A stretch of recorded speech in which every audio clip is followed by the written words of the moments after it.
창세기 32장 22절부터 32절 말씀까지 같이 한 목소리로 합독하겠습니다. 같이 봉독합니다. 시작. 밤에 일어나 두 아내와 두 여종과 11 아들을 인도하여 약복나루를 건널세 그들을 인도하여 시내를 건너가게 하며 그의 소유도 건너가게 하고 야곱은 홀로 남았더니 어떤 사람이 날이 새도록 야곱과 씨름하다가 자기가 야곱을 이기지 못함을 보고 그가 야곱의 허벅지 관절을 치매 야곱의 허벅지 관절이 그 사람과 씨름할 때에 어긋났더라. 그가 이르되 날이 새려하니 나로 가게 하라. 야곱이 이르되 당신이 내게 축복하지 아니하면 가게 하지 아니하겠나이다. 그 사람이 그에게 이르되 내 이름이 무엇이냐? 그가 이르되 야곱이니이다. 그가 이르되 내 이름을 다시는 야곱이라 부를 것이 아니요 이스라엘이라 부를 것이니 이는 내가 하나님과 및 사람들과 겨루어 이겼습니다. 야곱이 청하여 이르되 당신의 이름을 알려주소서. 그 사람이 이르되 어찌하여 내 이름을 묻느냐 하고 거기서 야곱에게 축복한지라. 그러므로 야곱이 그곳 이름을 브니엘이라 하였으니 그가 이르기를 내가 하나님과 대면하여 보았으나 내 생명이 보존되었다 함이더라. 그가 브니엘을 지날 때에 해가 돋았고 그의 허벅다리로 말미암아 절었더라. 그 사람이 야곱의 허벅지 관절에 있는 둔부의 힘줄을 쳤으므로 이스라엘 사람들이 지금까지 허벅지 관절에 있는 둔부의 힘줄을 먹지 아니하더라. 아멘. 우리 삶 가운데서 매일매일 우리 주님께 나아가기를 소망하는 삶 되었으면 좋겠습니다. 아멘. 지난 목요일 날 한참 장마가 있었잖아요. 장마가 있었는데 비가 막 억수같이 쏟아지니까 교회에 또 물이 셀까 해서 옥상에 올라갔었습니다. 그래서 이것저것 장맛비에서 교회에 물이 새지 않도록 조치를 했습니다.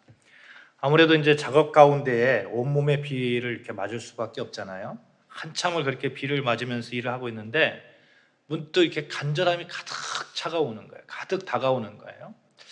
하나님, 이 장맛비와 같이 나의 심령에도 은혜의 단비를 내려 주시옵소서.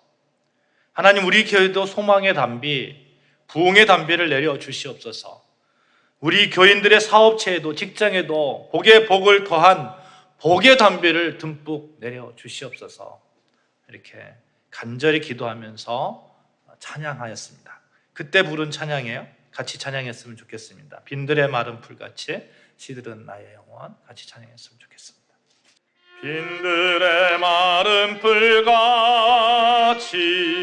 시들은 나의 영혼 주님의 약속한 성령 간절히 기다리네. 가물어 메마른 땅에 단비를 내리시는 성령의 단비를 부어 새 생명 주옵소서. 3절입니다. 철 따라 우로를 내려 초목이 무성하니 갈급한 내 심령 위에 성령을 부소서. 가물어 메마른 땅에 단비를 내리시는 성령의 단비를 부어 새 생명 주옵소서. 아멘. 이 찬양과 같이 우리가 처한 현실이 가물어 메마른 땅이라 할지라도 하나님께서 주시는 그 은혜의 단비로 인해서 새싹이 피어나고 나무가 자라고 숲이 우거질 줄로 믿습니다. 아멘. 그렇게 우거진 숲 가운데서 삶의 쥐약 끝에 지친 많은 이들이 그곳에서 쉼을 얻고 나무가 주는 열매를 통해서 회복되기를 원합니다. 우리는 그런 간절함으로 교회 공동체 안에서 아름다운 교회를 이루어가고 있습니다. 우리 같이 이렇게 인사하십시다. 하나님께서 이루어 주십니다. 시작. 하나님께서 이루어 주십니다. 아멘. 요즘 하나님께서 우리 삶 가운데서 일하심에 대한 간절함이 더욱 이렇게 가깝게 이렇게 다가옵니다. 특별히 코로나로 인해서 한국 교회에 많은 회복이 필요한 시대를 우리가 살고 있습니다. 믿음의 회복이 필요하고 또 기도의 회복, 무엇보다도 예배의 회복이 필요합니다. 어제 어떤 자료를 보니까 개신교 대학생들, 개신교라고, 그러니까 내가 기독교인이라고 그리스도인이라고 고백하는 대학생들 가운데 2017년도에는 교회를 출석하지 않는 인원이 한 28% 정도 되었는데 2022년도에는 48% 정도 이렇게 되었다고 합니다. 제가 생각하기에는 훨씬 더 큰 것 같아요. 내가 그리스도인이라고 생각하는 하면서 고백하면서 교회에 출석하지 않는 그리스도인들이 한 50%는 넘지 않았을까. 요즘 젊은이들 간절하게 하나님께서 회복시켜 주심을 우리가 기대하고 기도해야 되는 그러한 시대를 우리가 살고 있습니다. 오늘 말씀을 같이 살펴보면서 우리가 정말 회복해야 될 것이 있으면 회복하고 또 우리가 기도해야 될 것이 있으면 기도하고 간절한 심정으로 우리 하나님께 나아가기를 소망합니다. 여러분, 제가 이제 가끔 어떤 상담을 하다 보면 학생들 고민을 이렇게 들을 때가 있어요. 그때 그 학생들이 자기가 전공하고 있는 것에 대해서 굉장히 고민하는 것을 많이 보게 됩니다.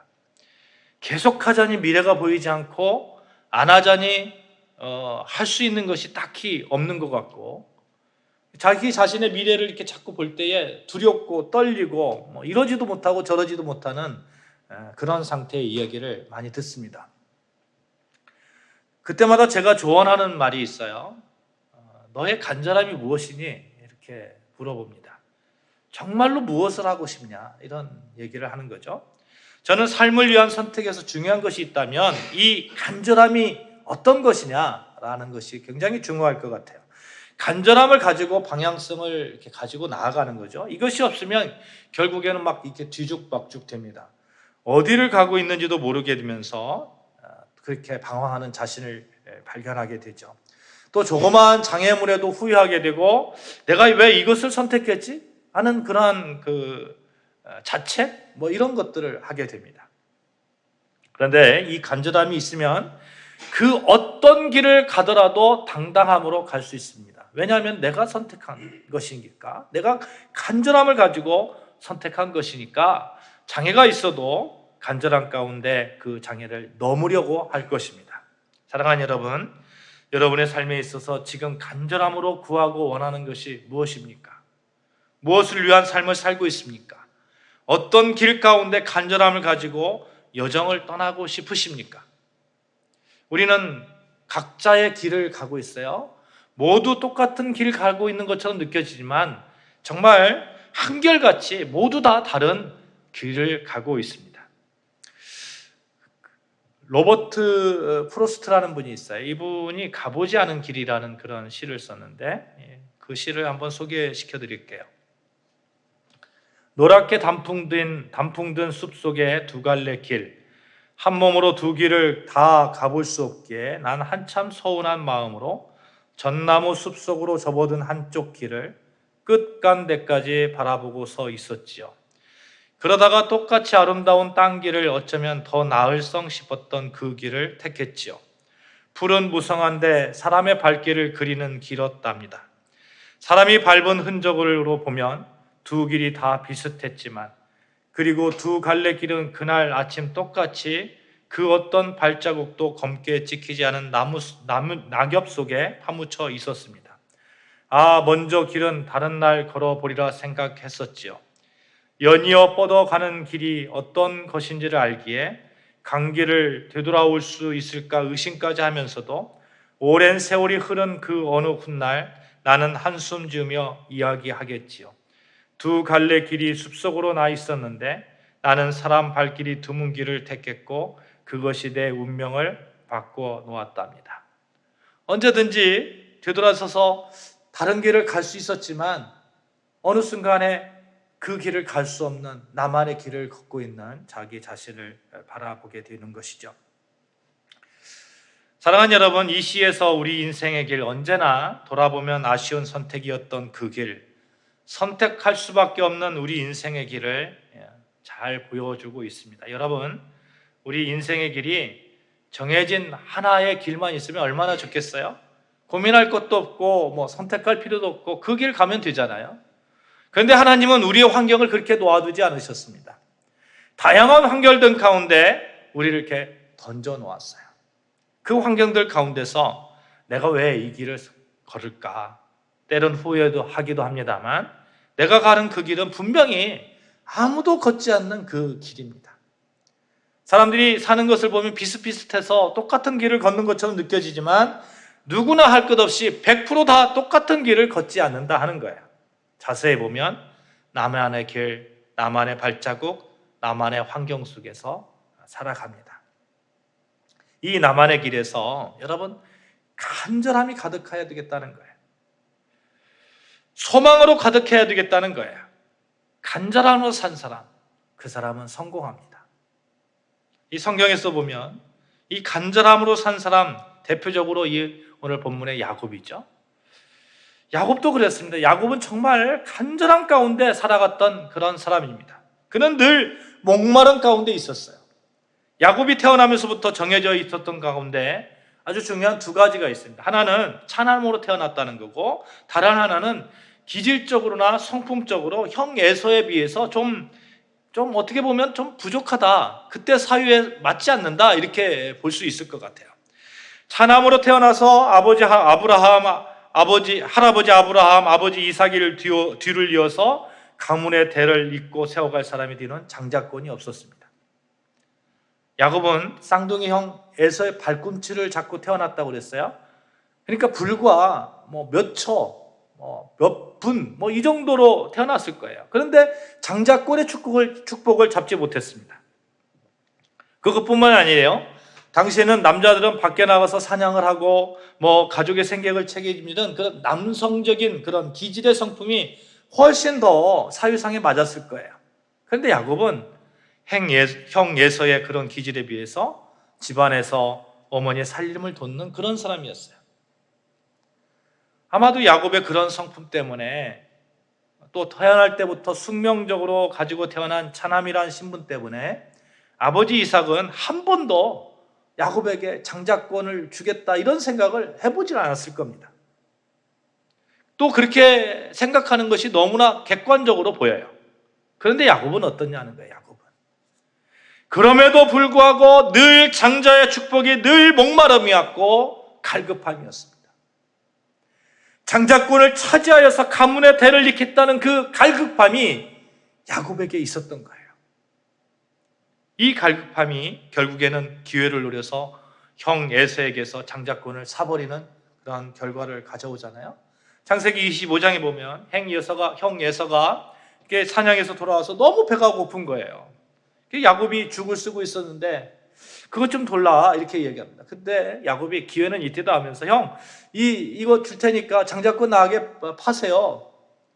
형 예서는 쉽게 생각했을 거예요. 그래 그냥 가져가라. 쉽게 생각했을 거야. 내가 준다고는 장자권이 없어지는 것도 아니고 내가 말한다고.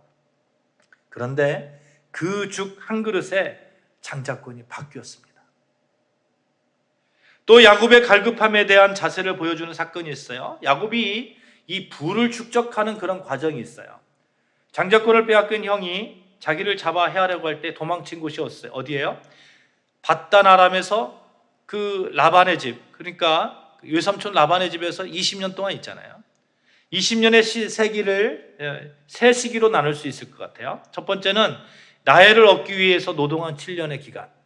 두 번째 시기는 레아와 라헬, 실바와 비라에게서 자녀를 낳았던 시기. 세 번째 시기는 외삼촌 라반에게서 품삯으로 많은 재산을 축적하는 그런 과정. 이렇게 나눌 수 있을 거예요. 이게 창세기 30장에 보면 이 세 번째 시기에 야곱이 어떻게 부를 축적했는지 나와 있습니다. 그때도 야곱은 간절함으로 부를 축적하는 그런 모습을 보여주고 있습니다. 야곱이 이제 자녀들도 이렇게 요셉도 낳고 보니까 자녀들이 많은 거예요. 그러니까 유삼촌에서 떠나서 고향으로 돌아갈 결심을 합니다.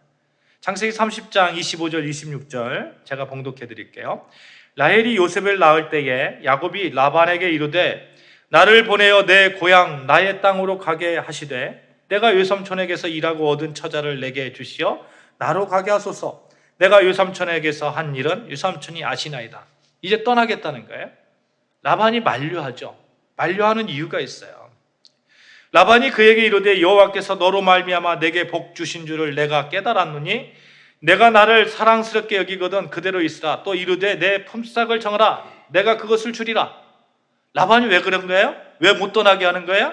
여호와께서 너로 말미암아 내게 복을 주셨다. 너를 통해서 나에게 복을 주셨다. 그런데 네가 떠나려고 하니까 못 떠나게 하는 거죠. 그 대신 내가 품삯을 줄게. 품삯을 줄 테니까 네가 좀 정해봐라. 이렇게 얘기하는 거죠. 그러니까 야곱이 이렇게 얘기합니다. 야곱이 그에게 이르되 내가 어떻게 유삼촌을 섬겼는지 어떻게 유삼촌의 가축을 쳤는지 유삼촌이 아시나이다. 내가 오기 전에는 유삼촌의 소유가 적더니 번성하여 때를 이루었으니 내 발이 이르는 곳마다 여호와께서 유삼촌에게 복을 주셨나이다. 그러나 나는 언제나 내 집을 세우리이까. 내 집을 언제 세울까요? 여호와께서 복 주신 거 내가 정말 열심히 일했어요. 유삼촌 라반을 위해서 열심히 일했는데 여호와께서 복 주셨잖아요. 그러니까 이제 내 집을 좀 세우게끔 나 보내게 해주세요. 독립을 선언하는 거죠. 근데 라반이 꼬드기는 거예요. 계속해서. 품삯만 해결하면 될 것처럼 된다고 생각했습니다. 이때 기막힌 거래가 이루어지죠. 야곱이 유삼촌의 양떼에서 아롱진 것과 점이 있는 것과 검은 것을 가려내고 염소 중에서도 그런 것들을 가려내서 자기 것으로 삼겠다고 합니다. 그러니까 라반의 입장에서는 미친 장사가 아닌 거예요. 어차피 하나님께서 축복을 주잖아요. 야곱을 통해서 축복을 주는데 그 중에서 아롱진 것, 점 있는 것, 이런 것들 돌연변이인데 이 돌연변이가 태어날 확률이 적으니까 그래 그렇게 해라 이렇게 이야기를 하죠. 그렇게 거래가 이루어졌습니다. 이때 야곱의 갈급함을 한번 보십시오. 야곱이 그냥 넉넉고 돌연변이들이 태어나기를 바라지 않았다는 거예요. 그는 버드나무와 살구나무와 신풍나무의 푸른 가지를 가져다가 그것들의 껍질을 벗겨서 흰 무늬를 내고 그 껍질 벗긴 가지를 양떼가 와서 먹는 개천의 물 구유에 세워서 양떼를 향하게 했습니다. 성경에 보면 그 가지 앞에서 새끼를 뱀으로 얼룩얼룩한 것과 점이 있고 아롱진 것들을 낳았다고 말씀하고 있어요. 물론 그렇게 야곱을 축복하는 분이 누구세요? 하나님이시죠. 하나님.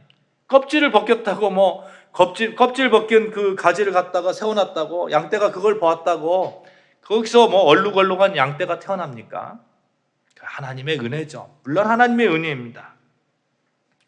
야곱도 너무너무 잘 알고 있었어요. 하나님의 은혜인지. 그래서 창세기 31장 8절 9절에 보시면 야곱이 라반에게 도망칠 때에 라헬과 레아에게 알리면서 한 고백이 있어요. 제가 봉독해 드릴게요. 그가 이르기를 점이 있는 것이 내 싹시 되리라 하면 온 양떼가 낡은 것이 점이 있는 것이요 또 얼룩무늬 있는 것이 내 싹시 되리라 하면 온 양떼가 나은 것이 얼룩무늬 있는 것이니 하나님이 이같이 그대들의 아버지의 가축을 빼앗아 내게 주셨느니라. 야곱의 고백이에요. 하나님이 하셨다는 거예요.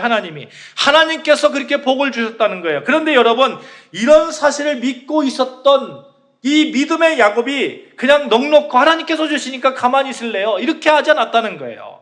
하늘에서 감 떨어지기를 기다리면서 하나님께서 복 주시기를 기다리지 않았다는 거예요. 야곱은 최선을 다해서 양떼들이 얼룩얼룩해지기를, 점이 있는 양떼들이 태어나기를 최선을 다해서 노력했습니다. 사랑하는 여러분, 갈급하면 행동합니다. 갈급한 기도는 하나님의 능력을 보게 합니다. 갈급함으로 구하는 기도는 하늘 보화의 문도 열려지게 합니다. 이 사실을 우리가 기억해야 됩니다. 갈급함으로 그 소망으로 바라보며 기도하는 자세가 필요하다는 거예요. 야곱은 그렇게 했습니다. 오늘 본문의 말씀, 이 야곱의 회복에 관한 갈급함을 잘 보여주고 있는데요. 사랑하는 여러분, 오늘 본문의 말씀을 보시면서 은혜를 나누시면서 여러분이 회복해야 될 거 있으면 반드시 회복되어지시기를 주님의 이름으로 축복합니다. 아멘. 야곱이 고향으로 돌아가는 과정을 그리고 있는데 고향으로 돌아가는데 한 가지 문제가 있는 거예요. 바로 형 에서입니다. 고향으로 돌아간다, 회복한다 이런 의미잖아요. 과거에 야곱이 어떻게 했습니까? 어머니와 짜고서 형의 장자권을 빼앗았어요. 장자권을 빼앗긴 형이 자기를 보면 어떻게 할까? 늘 고민되고 걱정이 되는 거예요. 그래서 미리 사절단을 에서에게 보냅니다. 에서의 마음을 떠보려고 하는 거죠. 타협을 시도하려고 하는 거예요. 근데 그에게 돌아온 소식이 에서가 400인을 거느리고 자신을 죽이려 온다고 하는 거예요. 형 에서는 야곱을 용서하지 않았습니다. 그 일이 있은 20년 동안 한결같이 마음속에 두고 복수할 일만 생각했던 거죠. 분명 에서가 군사 400명을 거느리고 온다는 것은 야곱을 용서할 그런 마음이 없다 이런 얘기잖아요. 이야기를 들은 야곱이 얼마나 두려웠던지 양과 소와 약대를 두 떼로 나뉩니다. 그만큼 절박하다는 얘기예요. 한쪽이라도 살겠다는 얘기입니다. 걱정이 태산이고 답답하고 이때 야곱이 했던 방식이에요. 갈급함으로 하나님께 기도하는 모습을 보여줍니다. 11절 12절 같이 읽겠습니다. 32장 11절 12절 시작. 내가 주께 간구하오니 내 형의 손에서 에서의 손에서 나를 건져내시옵소서. 내가 그를 두려워하오면 그가 와서 나와 내 처자들을 칠까 겁내니이다. 주께서 말씀하시기를 내가 정녕 내게 은혜를 베풀어 내 씨로 바다에 셀 수 없는 모래같이 많게 하리라 하셨나이다. 주님께서 말씀하셨잖아요. 내 씨가 정말 바다에 셀 수 없는 그렇게 모래와 같이 그렇게 많을 거라고 하셨는데 하나님 여기서 내 처자, 나 뭐 다 죽이면 어떻게 합니까? 이렇게 기도하죠.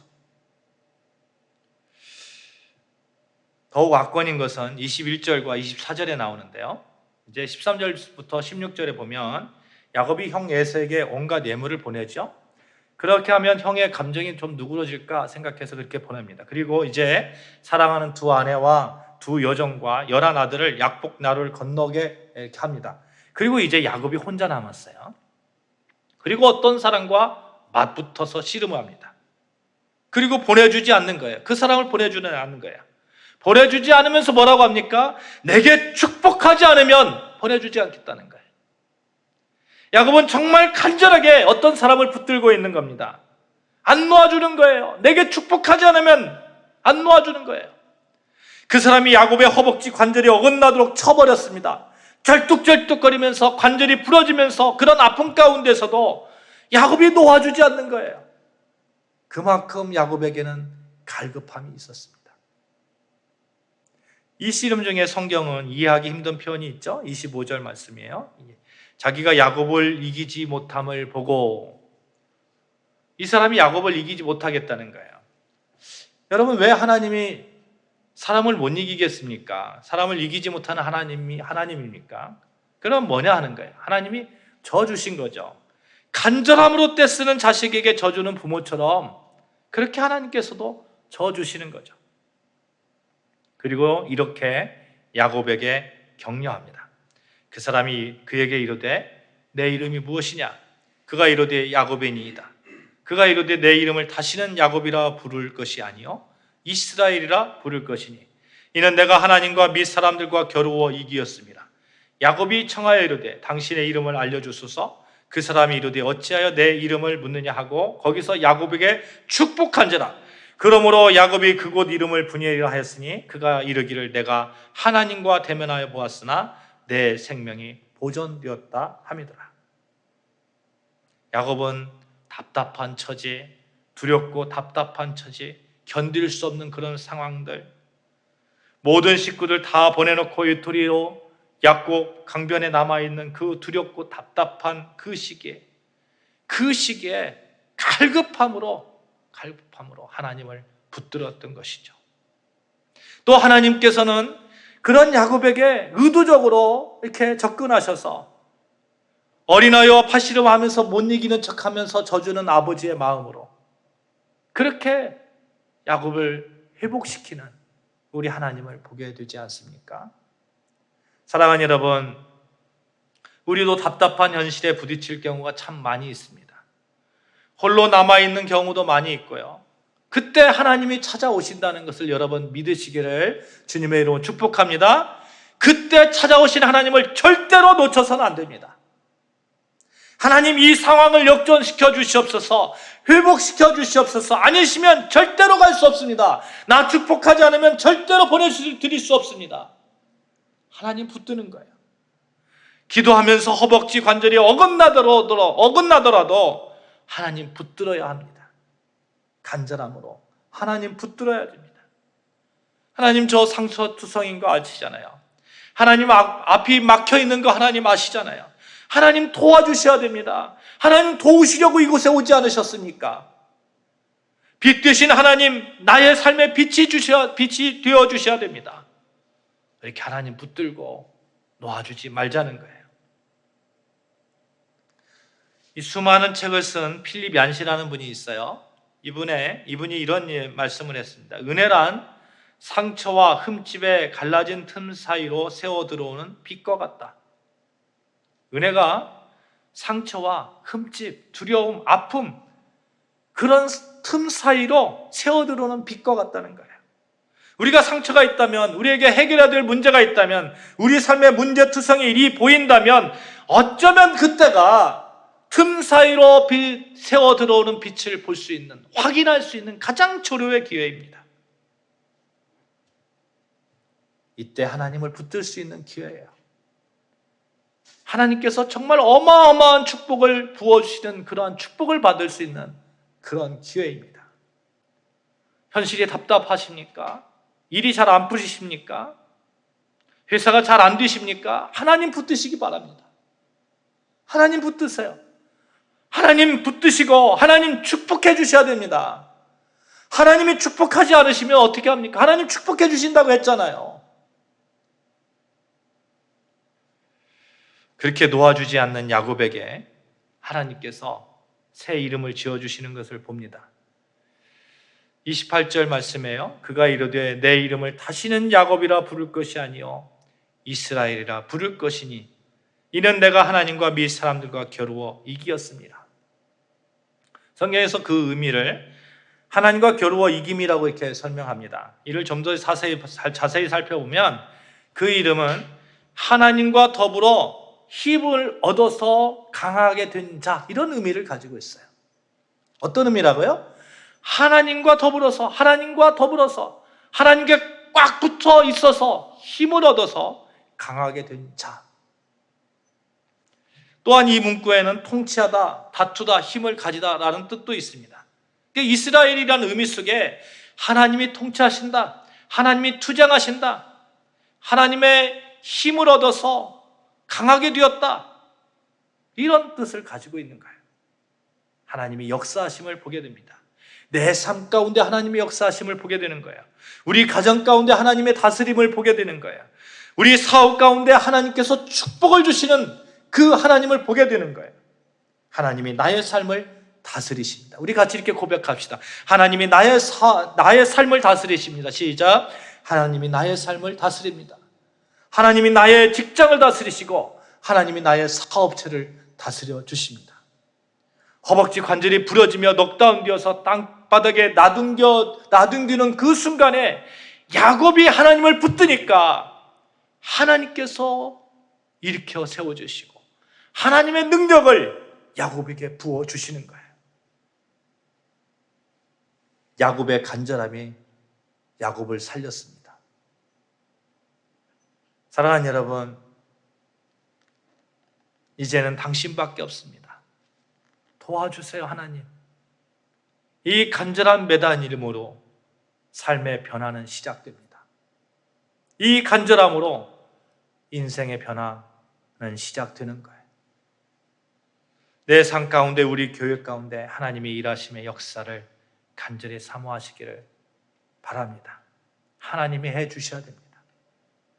간절함으로 하나님 붙들자는 거예요. 그래서 하나님만이 나의 자랑이고 하나님만이 나의 구원이고 하나님만이 나의 능력입니다. 그렇게 고백하는 새 이름 이스라엘, 그 이스라엘이 여러분과 저의 이름이 되자는 겁니다. 하나님을 붙잡으십시다. 간절함으로 붙잡으십시다. 엉덩이 뼈가 부러지더라도 야곱처럼 그렇게 매달리십시다. 그러면 우리의 길이 열리고 막힌 담이 무너지고 빛이 내 삶 가운데, 우리 교회 가운데 환하게 비치리라 저는 확실히 믿습니다. 이스라엘이라는 새 이름을 얻은 야곱은 이제 문제 해결에 있어서 절대적으로 하나님을 의뢰하고 신뢰하는 자로 섰습니다. 사랑하는 여러분, 로버트 프로스트의 시처럼 인생에는 두 가지의 길이 있습니다. 하나는 나그네의 길이고 다른 하나는 하나님과 동행하는 길입니다. 하나님의 능력으로 사는 길이에요. 모세라는 사람 있잖아요. 이 모세는 이 사실을 그의 두 아들의 이름에서 잘 설명해 주고 있어요. 맏아들 이름이 무엇입니까? 게르솜이에요. 게르솜. 게르솜이라는 말의 뜻은 이방의 나그네라는 뜻이에요. 둘째 아들의 이름은 엘리에셀입니다. 이 말은 하나님은 나를 돕는 분이라는 뜻이에요. 사랑하는 여러분, 여러분에게 하나님은 여러분을 돕는 분이심을 믿으시고 간절함으로 하나님 붙드시기를 주님의 이름으로 축복합니다. 하나님은 나만의 멋진 발자국에 그런 자취를 남기는 그런 그 인생의 여정, 그 여정 가운데 여러분에게 큰 힘이 되시고 큰 능력이 되시고 여러분의 모든 문제를 해결해 주시는 그런 이스라엘의 하나님이십니다. 기도하시겠습니다.